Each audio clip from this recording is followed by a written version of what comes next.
Coucou tout le monde, aujourd'hui un tutoriel carte sur le thème d'Halloween avec les die que je vous ai montrés, du papier Nina parce que je vais travailler avec mes feutres à alcool et ce magnifique petit tampon de chez Wild Rose Studio qui reprend un chat sur un balai, donc pour Halloween. Je vais commencer par couper mon papier Nina Solar White. Donc comme vous le savez, c'est un papier spécialement étudié pour travailler au feutre à alcool parce qu'il a la bonne idée de ne pas les faire filer, c'est-à-dire qu'ils ne vont pas migrer dans le papier, ils ne vont pas aller se promener, ils vont rester là où on leur demande de rester, quand bien même on en utilise beaucoup. Et je vais passer ce morceau de feuille dans ma Cuttlebug de manière à découper ce cadre qui est issu d'un ensemble de die, c'est le Blueprint 27 que vous me voyez utiliser très souvent, même si ces derniers temps je lui ai fait quelques infidélités dans les vidéos que je vous présente. Il fait toujours partie de mes favoris.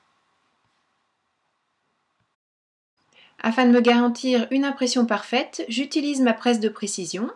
Donc je décolle délicatement le tampon de son support. Je vais ensuite le positionner, le tampon, pas le support, sur ma base de carte en Nina Solar White. Donc je le positionne là où bien sûr je veux qu'il soit au final. Donc moi je le décale un petit peu vers la droite pour me laisser de la place pour mettre mon sentiment en haut à gauche. Une fois positionné, je referme le couvercle et mon tampon est en place, sachant que mon papier est bien positionné aussi dans le coin en haut à droite, de manière à toujours pouvoir le remettre au même endroit. Si toutefois j'avais besoin de réancrer, par exemple s'il y a un endroit qui est moins bien noirci qu'un autre, ça me permet de refermer et de retamponner exactement au même endroit, ce qui fera que mon impression sera parfaite. En l'occurrence, tout va très bien se passer du premier coup avec mon encre Memento, puisque comme j'utilise les feutres à alcool, j'ai choisi une encre qui réagit bien avec les feutres à alcool et qui donc ne viendra pas filer et noircir tout mon dessin. Je prends bien sûr toujours mon nuancier puisque la couleur sur les capuchons n'est pas la même que celle qui sort réellement de la mine, donc d'où l'importance de faire un nuancier pour choisir ensuite les couleurs que vous allez utiliser. Et je commence cette mise en couleur, une fois de plus quelque chose de très simple pour vous montrer que l'essentiel c'est d'avoir du bon matériel, d'écouter les quelques conseils de base et puis surtout de vous entraîner et de faire vos essais de votre côté et de développer la méthode qui vous est la plus pratique et surtout celle qui vous réussit le mieux. Donc moi en l'occurrence je commence toujours par mes couleurs claires, je viens avec mes couleurs plus foncées et ensuite je viens repasser avec ma couleur claire sur l'ensemble de manière à fondre les couleurs les unes avec les autres. Je vous laisse avec un petit peu de musique le temps de finir la mise en couleur de ce petit chat et on se retrouve ensuite pour faire le fond.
Voilà, alors comme je vous le disais, c'est vraiment une petite mise en couleur toute simple, mais vous voyez que déjà le résultat est vraiment super mignon. Je vais maintenant passer au fond de cette carte. Alors, âme sensible, s'abstenir, parce que là je vais me lancer dans un truc que je n'ai jamais tenté. Je vais tenter donc de faire un fond galaxie avec mes feutres à alcool. Je sais que certaines font ça super bien, donc j'ai pas regardé de tuto, j'ai pris ce que j'avais dans ma tête, alors autant dire que c'est le gros bazar, et j'ai fait des essais sur une chute de Bristol tout simple, hein, c'est pas un joli Nina que je gaspille comme ça, je vous rassure, hein, c'est vraiment une chute que j'ai utilisée d'un autre projet. Je prends les couleurs que j'ai prises tout à l'heure pour le chat, pour son chapeau et sa cape, donc du violet, du orange, que je pose en aplat tout simplement, que je gribouille et que je repasse avec un fond qui pour moi, enfin avec une couleur pardon, qui pour moi exprime un fond étoilé. Alors que je ne voulais pas trop foncer, à la distress, je serais partie sur un bleu très sombre ou même un gris ou un noir. Là, je voulais rester dans des choses un peu lumineuses quand même, donc j'ai pris des bleus, un bleu, une sorte de bleu vert, un bleu canard, à savoir le VB03, enfin 3, VB3, que j'ai repassé par-dessus ce que je venais de faire. Ça me paraissait pas mal, donc je me suis lancée pour voir un petit peu ce que ça pouvait donner. Alors là, il y avait deux possibilités. Enfin, il y en avait peut-être plus, mais en tout cas, il y en avait deux principales. Petit 1, c'était chouette. Petit 2, c'était complètement raté et il fallait tout recommencer. Je suis plutôt de nature optimiste et je me suis dit que de toute façon, avec notre expérience de scrapeuse, même quand on a l'impression que quelque chose est raté, il y a toujours moyen de récupérer. Donc je me suis lancée, même pas peur, avec les deux tonalités de orange et de violet que j'avais déjà utilisées pour la carte. Enfin c'est pas vrai, le violet j'ai pris un violet beaucoup plus foncé pour qu'il ressorte bien sous le bleu vert que j'utilise après. Et j'ai posé des grands aplats, donc cette fois-ci avec la pointe biseautée et pas la pointe pinceau de mes feutres à alcool, en essayant de ne pas déborder sur ce que je venais de faire, tant qu'à faire, essayer de préserver ce petit chat. Et je pose comme je l'aurais fait avec des distress, des petites taches orange, violette, par-ci par-là. Je vais utiliser aussi du jaune. Et puis une fois que j'aurai recouvert tout ce qui était blanc, eh bien je recouvrirai ces taches violettes, jaunes et orange avec le fameux bleu canard dont je vous parle depuis tout à l'heure. Voilà, une fois tous ces aplats fondus les uns avec les autres, je sors mon VB3 et je recouvre tout, absolument tout, en essayant de faire en sorte toujours de ne pas manger le motif qui est déjà en place. Et je recouvre donc toutes les petites taches de couleur. Et vous voyez quand même, enfin la caméra, je ne sais pas si c'est si évident que ça, pardon. Mais on voit en dessous le orange, le violet, enfin tout ce que je viens d'installer est quand même perceptible. Ça donne juste des tonalités de bleu un petit peu plus sombre là où c'est le violet, un petit peu plus clair là où c'est le jaune et orangé, enfin voilà. On arrive à obtenir un fond galaxie, donc je referai des essais avec d'autres couleurs et puis je vous dirai ce que j'en pense. Mais pour l'instant, en tout cas, je ne me dis pas oulala, j'ai tout fichu en l'air. Alors je continue sur ma lancée et je finis de mettre mon bleu canard partout, donc avec la mine la plus épaisse pour faire le plus gros du travail, et ensuite je vais revenir avec la pointe biseau, non pas justement, pas la pointe biseau, la pointe pinceau pour faire au plus près de mon personnage.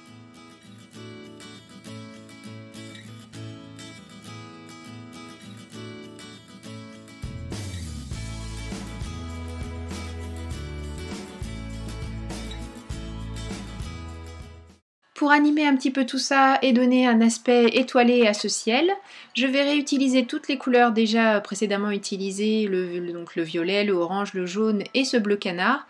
Et je vais réaliser toute une série de petits points pour donner cet effet de fond d'étoile. Pour faire en sorte que mon petit chat ressorte bien sur ce fond quand même assez sombre, je garde le jaune, le LY1, et je réalise un petit halo juste sur cette partie droite, puisque j'ai fait comme si la lumière venait de la droite. Il faut maintenant que je rajoute des petites étoiles, vraiment des étoiles et plus seulement du relief à ce fond. J'utilise mon stylo gel blanc et je vais réaliser des petits points, alors juste en touchant la mine ou en faisant des petits ronds avec ce stylo, en faisant des petites croix pour faire comme des étoiles qui scintillent. Enfin voilà, je vais remplir tout le fond de la carte. Pour le sentiment, on a bien sûr plusieurs options. On peut le tamponner, on peut l'embosser, donc on peut le tamponner en blanc, en l'occurrence là sur ce fond ça aurait été joli, l'embosser aussi ça aurait été très joli, mais je n'avais pas de tampon qui disait Joyeux Halloween en français, et j'avais envie pour une fois de mettre un sentiment en français. Je l'ai donc tout simplement écrit. J'ai essayé de sortir ma plus jolie écriture, bon c'est pas trop mal mais on peut mieux faire, mais j'y travaille, j'y travaille. Je passe d'abord une première fois avec des lettres, tout ce qu'il y a de plus simple, hein. J'essaie d'avoir une écriture assez régulière. En général, avec le stylo gel blanc, je trouve qu'on écrit bien, notamment quand je fais des cartes avec du papier noir. J'adore écrire au stylo gel blanc dedans. Je trouve qu'on a toujours une jolie écriture avec ce principe. Donc j'ai essayé de l'appliquer ici pour le sentiment. En calligraphie moderne, on a coutume de dire que quand le trait descend, on appuie un petit peu sur la mine, donc le trait est plus épais, et quand on remonte, au contraire, le trait est très fin. Donc j'ai repris ce principe ici, et j'ai grossi très légèrement les traits descendants. Donc en fait, on reproduit juste son mouvement d'écriture, et quand on descend sur l'écriture, eh bien on rajoute un trait, on vient un petit peu épaissir tout ça, de manière à donner cet effet de plein et de délié qui fait que ces écritures sont si jolies. Pour faire ma base de carte, j'utilise une chute de papier, en l'occurrence c'est du papier Maya, j'aurais pu utiliser du Nina, mais il me restait cette chute de Maya, donc je garde mon Nina vraiment pour la mise en couleur, puisqu'il est parfaitement dédié à la mise en couleur au feutre à alcool, puisque quelle que soit la quantité qu'on met, elle reste là où on lui demande de rester. Je vous l'ai déjà dit tout à l'heure, mais j'insiste parce que la qualité du papier est vraiment importante. Et j'utilise par contre là mes feutres aquarellables pour éviter justement que ceux-ci ne passent au travers du papier. Donc j'ai la couleur de ce côté, comme je le souhaite, pour réaliser mon cadre. Mais par contre, quand j'ouvre ma carte, le papier est resté bien blanc, ce qui n'aurait pas été le cas si j'avais utilisé mes feutres à alcool. Je sors ma colle à pointe fine et je colle tout ça sur mon devant de carte. Juste en petite touche finale, à nouveau des petits points blancs, j'utilise pour ça les intérieurs de feston de ce cadre du Blueprint 27. Donc ça égaye un petit peu ce fond violet et ça vient rappeler les petites étoiles de ma constellation derrière le petit chat. Et c'est la touche finale de cette carte. J'espère que cette réalisation vous a plu. Elle nous fait entrer de plein pied dans l'automne, hein, puisque le ciel dehors a décidé que l'automne était arrivé. Moi j'aurais bien aimé prolonger un tout petit peu l'été, mais bon visiblement non, ça se passera pas comme ça. Donc eh bien on y va, au Laker, pas de problème. Nous on a toujours une solution scrap pour s'égayer la vie, et en l'occurrence les tampons Halloween, c'est plutôt chouette. Voilà, je vous souhaite une très belle semaine. Je vous donne rendez-vous la semaine prochaine pour une nouvelle vidéo création. D'ici là, prenez soin de vous, scrapez bien, créez. Et puis, à très bientôt. Gros bisous. Bye bye.